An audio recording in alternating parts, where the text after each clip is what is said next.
तो चलिए अब हम बात करने जा रहे हैं दो इम्पोर्टेंट टर्म्स की जो इश्यूज से रिलेटेड है।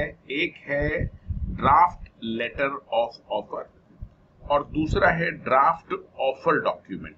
तो देखिए इन दोनों में जो डिफरेंस ये है कि जब कभी भी कंपनी जो शेयर्स इशू करती वो अगर अपने एग्जिस्टिंग शेयर होल्डर्स, जितने भी एग्जिस्टिंग शेयर होल्डर्स हैं, उनको वो अगर इशू करती है तो ऐसे केस में ये जो शेयर होल्डर्स हैं इनको पहले से कंपनी की तमाम जानकारियां रहती है, तो इनको एक जस्ट लेटर ऑफ ऑफर ऐसे केस में इशू किया जाता है और ये सेबी के साथ फाइल किया जाता है। इसको बोलते हैं लेटर ऑफ ऑफर, LOO।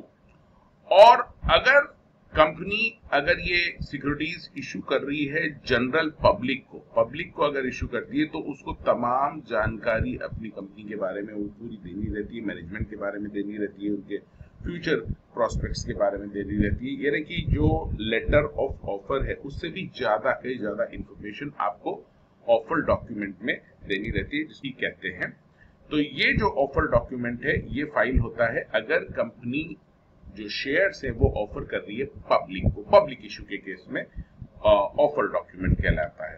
तो ऑफर डॉक्यूमेंट OD इसको आप बोल सकते हैं in case of public issue. और लेटर ऑफ ऑफर हम इशू करते हैं when company offer the shares to existing share holder in the form of right issue.